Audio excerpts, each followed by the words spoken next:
Welcome to episode 3 of the series How to Leave an Abusive Relationship. In this episode, we're focusing on the actual physical plan to leave the situation. In episode 2, the last episode, we focused on reaching emotional clarity, not just sometimes feeling like leaving is the right thing to do, but really knowing and believing enough to take action on a plan that is the right thing to do. In episode 4, the next episode, we'll focus on bringing all of that together and actually jumping off the deep end and putting that plan into action. So without further ado, let's talk about the physical plan to actually leave an abusive relationship. As you watch this video, please keep in mind 3 things. Number 1, this video is not a comprehensive guide, and it needs to be supplemented with additional planning and talking to other people who are familiar with your situation, or at least even anonymous strangers online on hotlines or forums who can help you to brainstorm and problem solve through specific problems in your situation.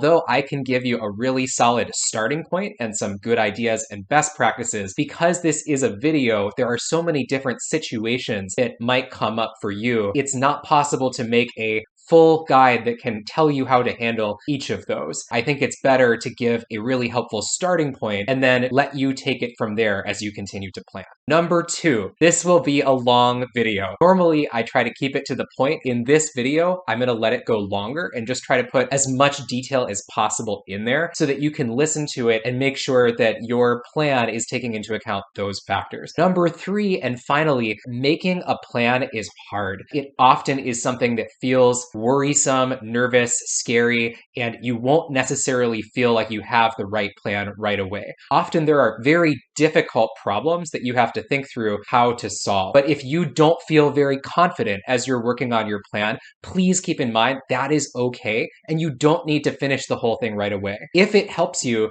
give yourself permission to say, I'm going to work on this for a while. I don't know yet if I'm going to actually do it, but I'm going to think about how I would do it if I was going to do it. And that kind of gives you permission to work on it. And just think about it each day or each week and make it a little bit better in your head. And think about how you could solve certain problems that might be preventing you from leaving. So without further ado, let's get into 9 things that you should keep in mind as you're making a physical plan to leave an abusive relationship. The first thing is, please do not let the abusive person know that you are planning to leave in any way before you actually leave that situation and are distant from them and in a safe location. This also applies to any loved ones or pets if you think that there's a danger to any of those people. It can be tempting to let the abusive person know that you're leaving in advance.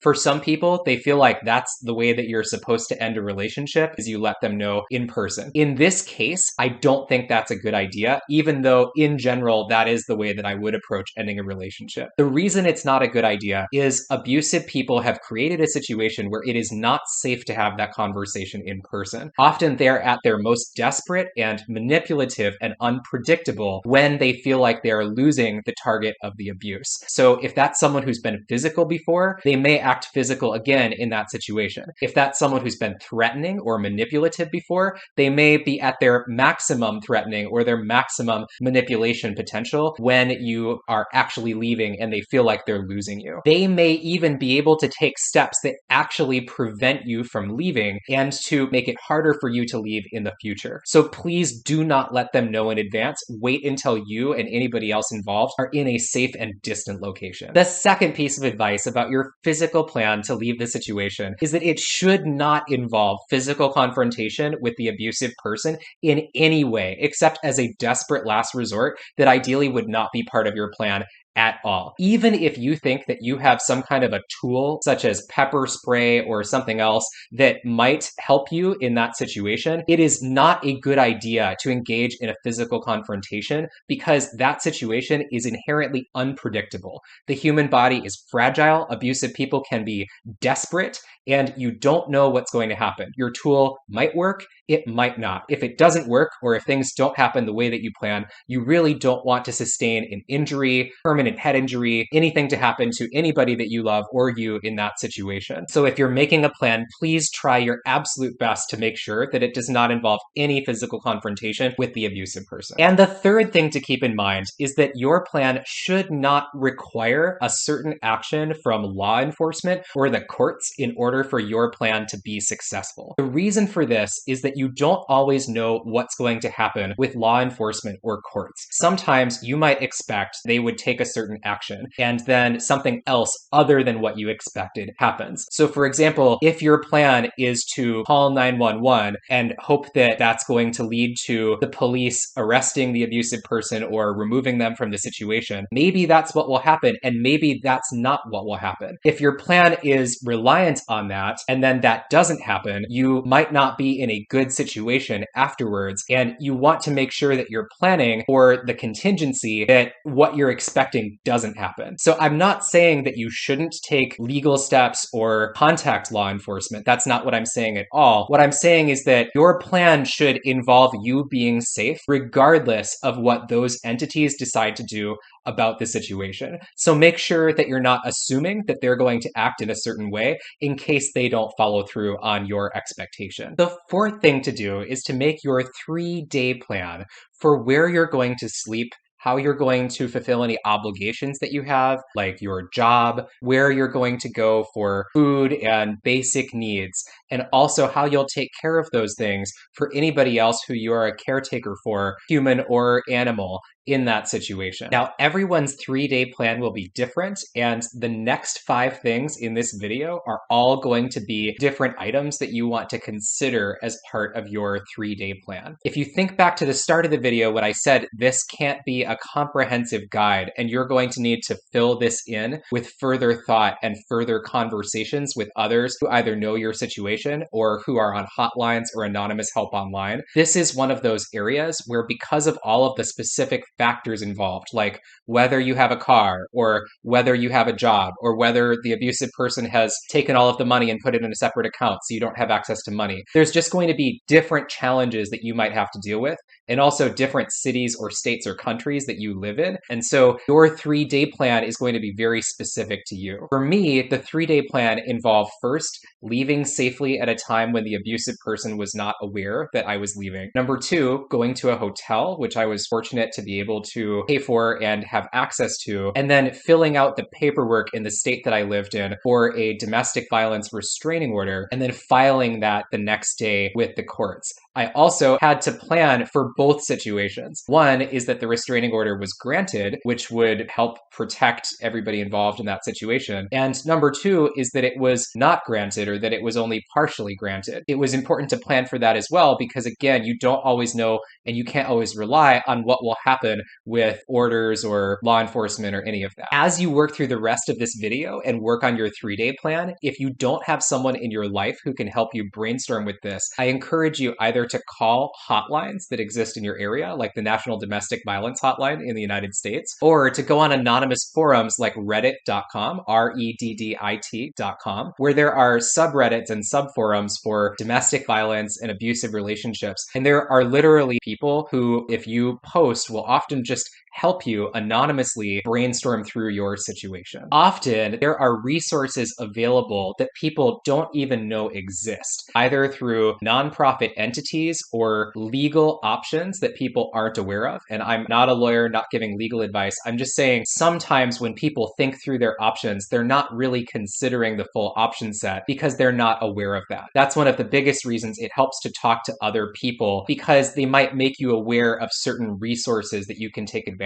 of that you didn't know existed. As you work on your 3-day plan, I want to acknowledge again that this can be very hard. There can be certain factors that are very difficult to overcome, like how to get a pet out of the situation safely, or a lack of access to financial resources, or a lack of an ability to drive. Each of those can be very difficult to deal with, and you're going to have to be thoughtful and plan a lot about how to get around some of those factors if they apply in your situation. So if you have to take a lot of time, and if it's not easy to put your plan together, please keep in mind that that is actually normal, and that's one of the reasons that it is difficult to leave an abusive relationship. The 5th thing to consider is what time of day and what day of the week, or even what time of the month, is the best time to leave the situation if you have the ability to choose in advance. For example, if you have a job that you need to work at, it might be better to leave on a Thursday or a Friday so that those first few days you have a weekend involved. Or if there's a long weekend coming up, and if you have the ability, sometimes people don't, but if you have the ability to time when you leave, leaving before a long weekend or a holiday period could make it so that you don't have to deal with as much of this stuff while you're also trying to show up for work. Also consider that depending on what types of resources your plan involves, some of those are more or less available on holidays and weekends. So if your plan needs an entity like a nonprofit or a governmental agency that is closed on weekends, you should consider that with regard to the timing of when you actually leave. The sixth thing you should consider is, are there any objects or important items that you need to take with you because you need them or because the abusive person may try to use them to manipulate you into returning to the abusive situation? For example, if you work from home, this might be your work cell phone or your work laptop. If you have medicine or something that you can't live without, or a loved one that you're taking care of can't live without, you might need to think about those items too. And either a way to get a new copy of them, like at a pharmacy, or a way to take at least some of that with you so that you have what you need. In some cases, you have to be creative about how to safely plan to have some of this available. Sometimes that's easy, and sometimes that takes a lot of planning. For example, if you think the abusive person is going to get really upset if they see you taking your work laptop with you because they're like, well, are you leaving? Like, where are you going? Sometimes abusive people are very controlling and have this habit of surveilling the victim or the target. You may need to find a creative way to solve that problem. For example, it might work, maybe, depending on your situation, to work from Starbucks for a certain period of time that day and then leave the laptop in your car when you go back to the house. And then that way, if you are leaving or walking out later to go to your car, you're not holding a laptop so it's super obvious that you're leaving the situation. It's just already in your car, and you could plausibly say, oh, I forgot it in my car. You're just trying to problem solve so that you can make sure that those items are available to you in a way that doesn't let that person know that you're leaving, because again, that's a dangerous thing to do, and you want to try to avoid letting that person know that you are planning to leave if at all possible. The seventh thing you should consider when leaving an abusive relationship is that the abusive person will probably react in some way, and you probably know them pretty well. It's not always easy to predict what they're going to do, but if there is something predictable that they are likely to do to try to retaliate against you or to try to manipulate you into returning to that situation, then if there's anything that you can do to prevent that from being effective, you should try to incorporate that into your plan. Part of that is what we just talked about with removing important objects from the house if you're able to, so that they can't say, well, you have to come home to get your work laptop or you have to come home to get your medicine, and they just wait for you at the house so that they can confront you, which is not a good situation to be in. You want to think of anything else that they're likely to do. For example, where are they likely to look for you if they think that you're gone and they are upset, and maybe don't be in that location or have a plan in case they show up at that location? Who are they likely to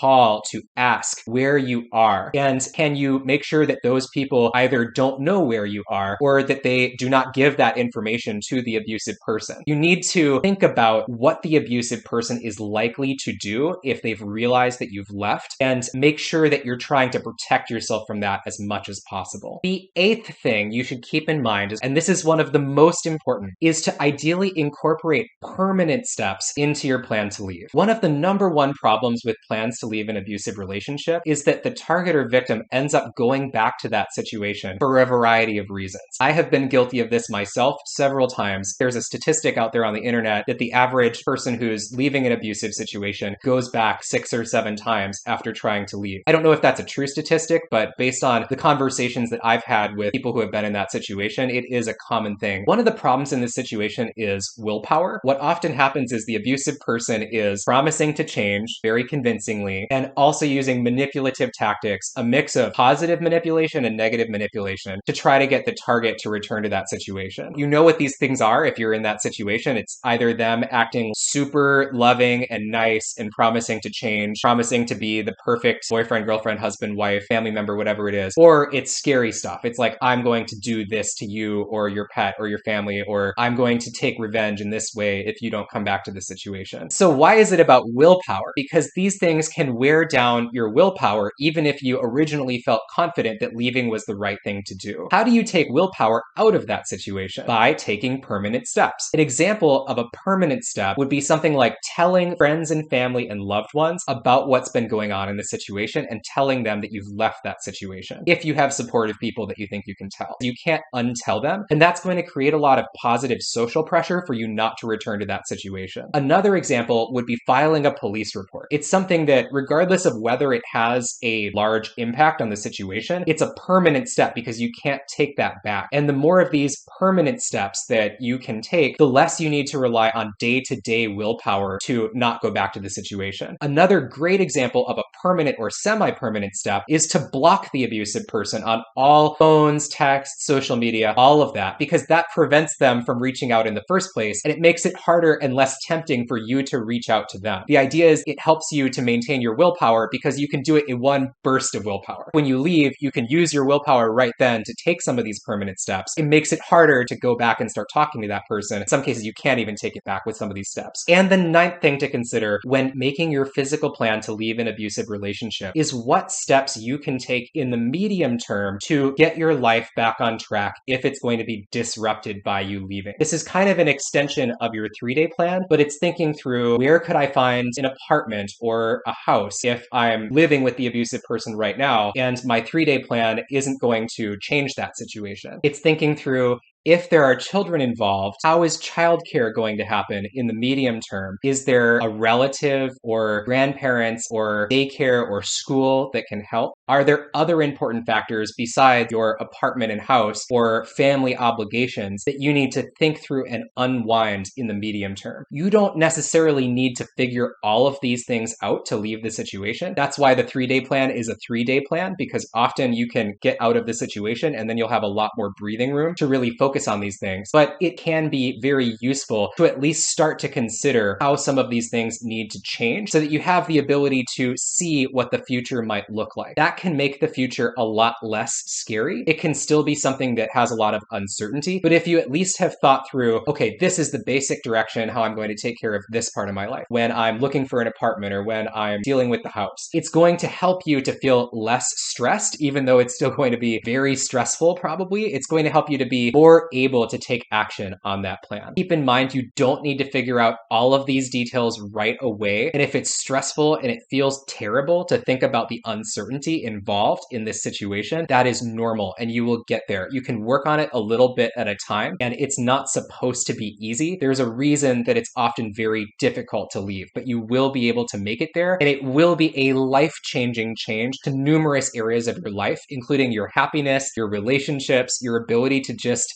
have freedom from control every day. It will be able to lead to those things, and I know that you will get there. In episode 4, we're going to focus on how to bring together emotional clarity and the plan that we talked about here and jump off the diving board and put it into action. I don't think that just making the plan is enough and then say, okay, do it. There's actually a lot of that final day or that final push where gearing yourself up to really put that into action is its own challenge, and that's what we'll talk about in episode 4. Thanks for watching, and see you in the next episode.